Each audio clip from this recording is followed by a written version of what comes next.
Hello, today I'm going to show you what it takes to replace the rear shaft in a Gladiator, in a Wrangler. This is a Rubicon, but it really shouldn't be any different for most JLs, JTs, most Jeeps. It's a pretty simple process. I've seen a couple write-ups online where it looks like they take a lot of extra steps. So I just want to go through and show you how to do it, relatively easy. It's a pretty quick thing to do, and the reason why I'm replacing my shafts today, you see this shaft right here, this came off the passenger side. I am running 39-inch tires on my Gladiator, and it's, I use it off-road quite a bit, and as you can see here, these should not look like a Tasty Freeze ice cream. They should be straight. They should not have a twist in them like this. This shaft is about to fail.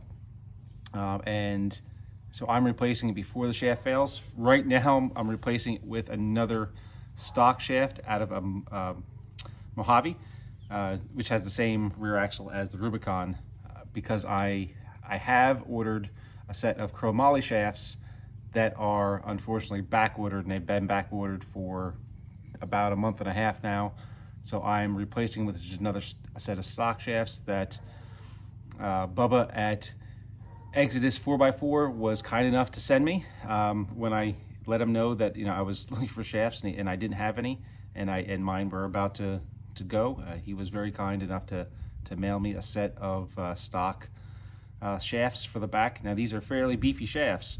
I'm running, and like I said, I'm running a set of 39 BFGs on here. The Jeep is lifted about 3 inches, 3.5 inches. The Jeep's gone out to Moab. I've done Moab out there on this and this setup. I've done Roush Creek on the East Coast in Pennsylvania many times, and I'm not necessarily easy on the Jeep. I've already replaced the front shafts on the axle with chromoly shafts with Spicer unit. I'm actually going to be replacing them again with a set of RCVs. I had some issues with the spicers with the FAD system, so I'm going a FAD delete one-piece shaft with the RCVs, and I'll do a write-up on those next. They're a little more involved than the rears. But again, as you can see here, these shafts are just about toast. I'm surprised they last as long as they did, and I did not break anything on these. So for tools, not many tools needed. I already took off the wheel, but an impact makes quick work of that. To take off the brake caliper, I've seen a video where people are taking the whole caliper apart and the e-brake cable off. I don't know why anyone would do that. So I'm just gonna show you, all you need is an 18mm.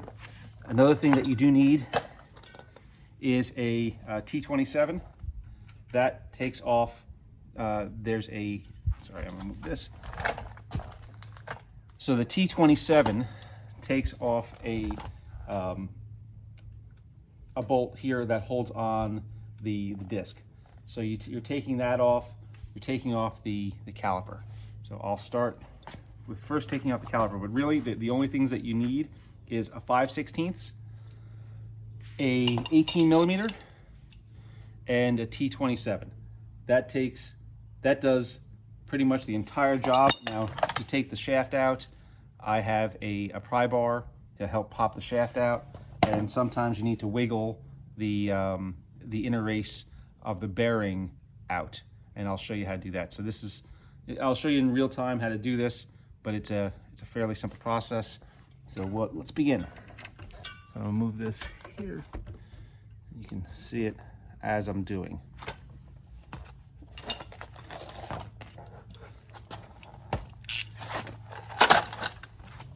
I would also suggest, while you see me here, to do this over cardboard, because some gear oil does leak out and you don't want it all over your driveway. So behind, there's 2 bolts that hold the caliper on.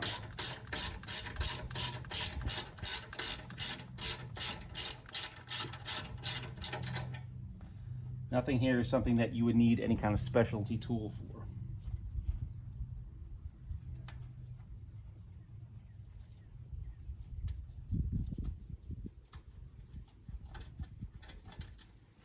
an air ratchet might make this faster, but beyond that, that's all we really do.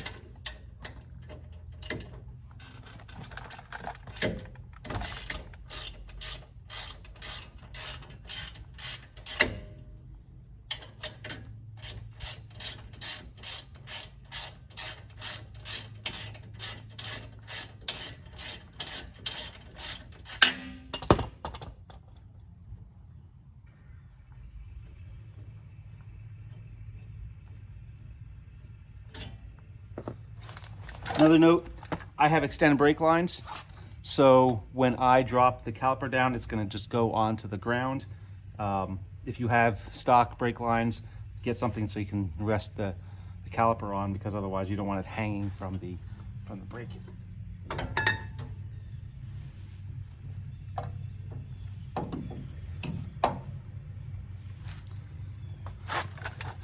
Something else, so again, loosen up this T27.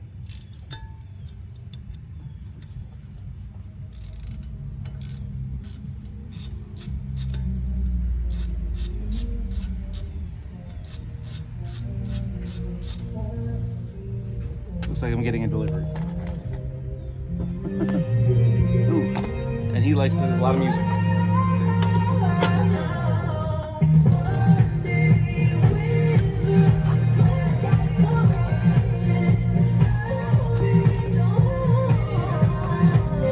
So that takes off the disc. The next thing we do, there's 4 18 millimeters behind the axle.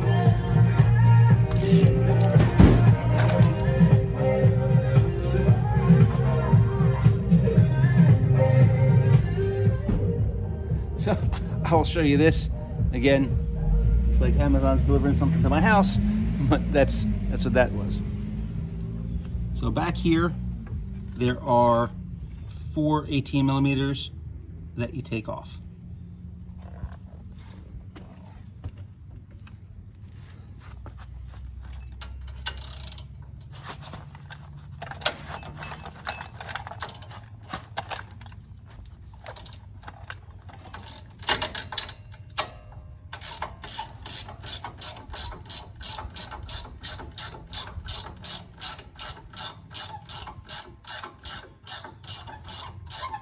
I'll also note my jack has a lock in it, so it locks in that position. I have to unlock it to get it. I have to actually jack it up and lock and drop it down.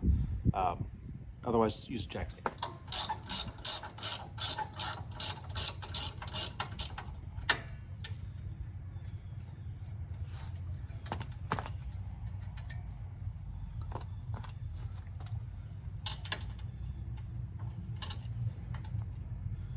While you're in here, you can also remove,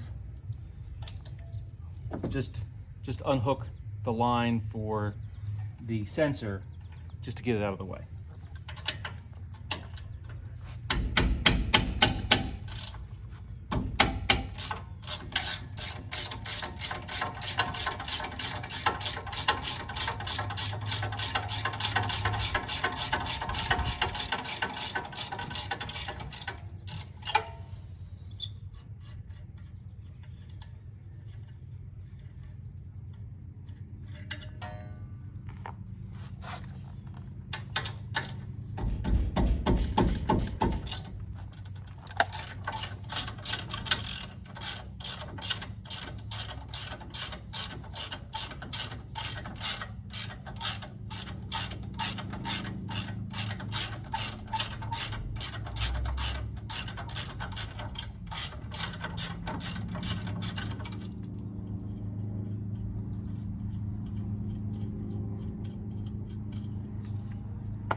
That's our full bolts, or nuts, that hold the axle shaft in. And you just might need a pry bar or hammer just to start getting this out. Don't pry too hard against the brakes there. Might just need a little bit of wiggling to get it out.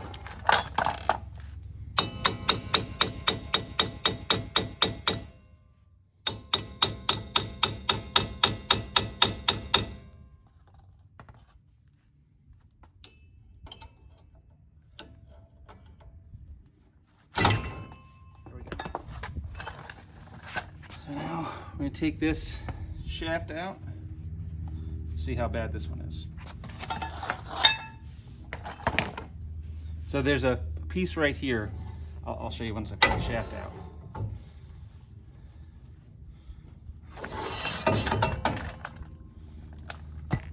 Right here you can pry against. That's a solid piece you can pry against. Now this one's not as bad as the passenger side, but still has a fairly good twist in it. That's not good. You need to get this race out. That could end up a little bit more difficult. Tapping it around, getting it straight.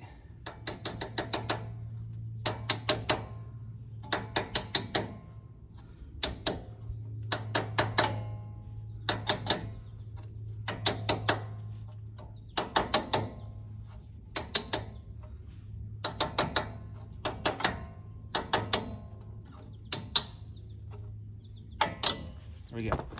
So that gets the race out. You need to clean that up. Okay, now I'm going to wipe it out.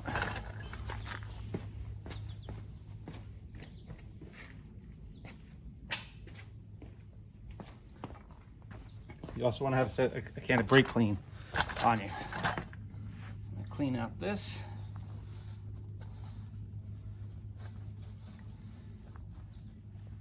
While you're in here, just give it a clean, some brake clean.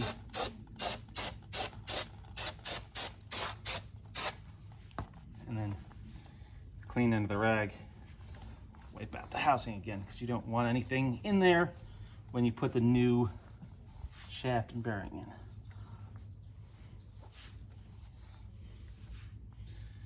Okay, let's grab the new shaft. Again, this one also has the same twist.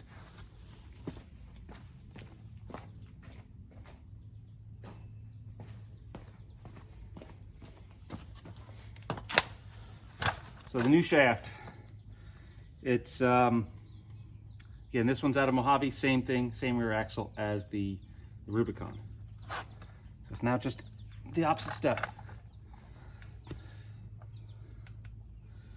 And you wanna, I've got a little lube on here, you can't really see it, just put a light bit of grease on the end here and just slide it in.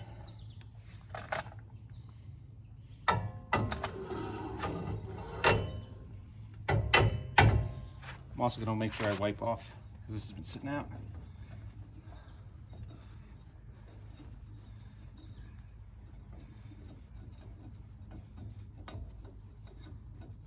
Bearing, make sure it's clean.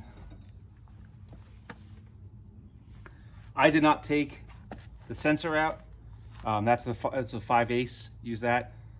If you're afraid that you might break off the sensor, it's just a 5/8 bolt on the back side of this, the wheel sensor. So you can keep it out of the way.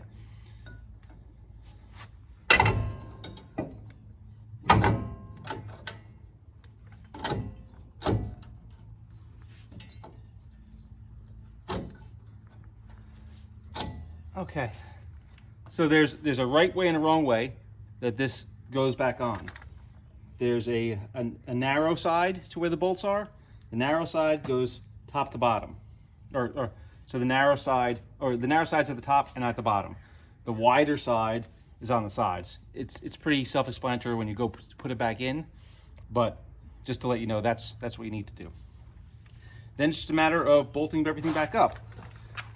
Like I said, it's a pretty quick process, and I'm taking longer because I'm explaining it here, but you could do this whole thing in about 15 minutes. So the nuts, the 4 nuts on the back, they go on. You tighten them up in a crisscross pattern, just like you would wheel lugs. Because what that does is that's going to pull the bearing in. Again, 18 millimeter, same as what you use to take it off.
Now, if you break a shaft on the trail, it'd be a slightly different issue because you have to open up the case to get both pieces out.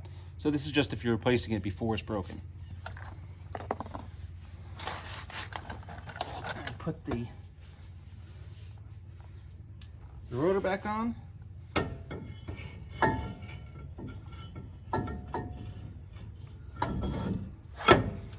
Your hands are going to be greasy, so that's why I say brake clean when you're done. Clean the rotor.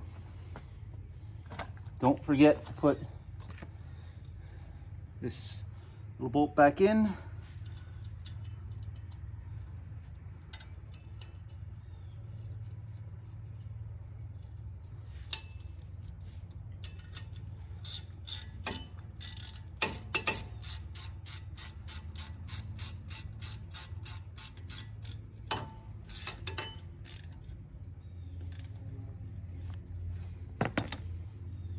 Before I put the caliper on, I'm going to give it a quick clean, brake clean.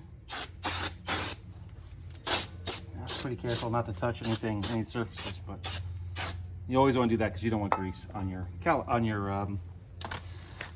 disc. Next, just slide. There's a put this here. So there's a wire. I'm just hooking this back up here. This is for the sensor, wheel speed sensor, and I just unhooked it to keep it out of the way. So it just slides back into that little banjo there. Okay. Next, caliper.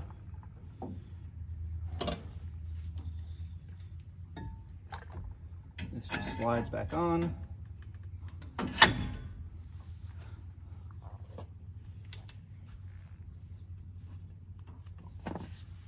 Except, so see what I just did? I twisted it. I have to untwist this. Don't do that.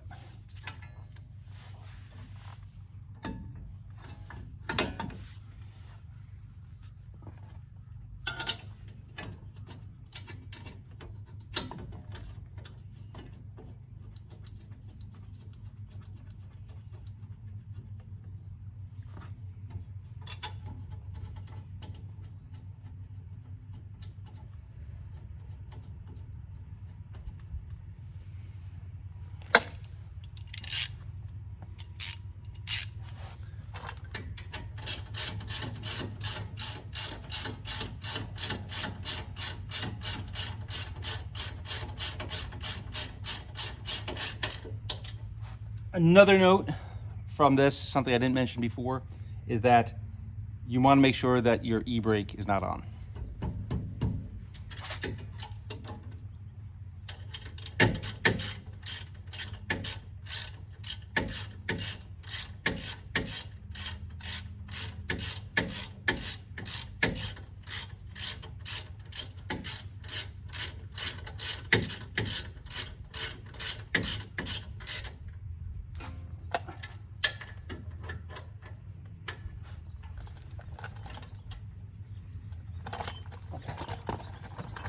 Give another quick spray.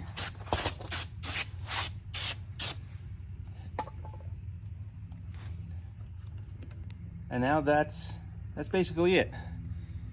Other than putting the wheel back on, that was the whole process. You know, the video is about 20 minutes. That really should have taken less than 15 minutes from start to finish, taking the wheel off, putting this on. If you're doing it for the first time, maybe it'll take you about 20 minutes to do this job.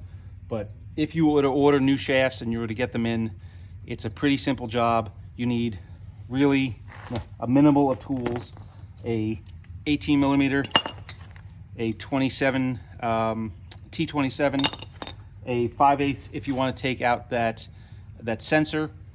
That's up to you. I didn't take the sensor out. I've done this a few times, but if you want to make sure you don't break the sensor, then you can take the sensor out. It just adds another minute to the step, just unbolting it and sliding it out and sliding it back in. I will keep, for right now, these shafts as spares if I do break a shaft. I will be doing this all over again once my new chromoly shafts come in, but these are just temporary because these shafts are just about toast.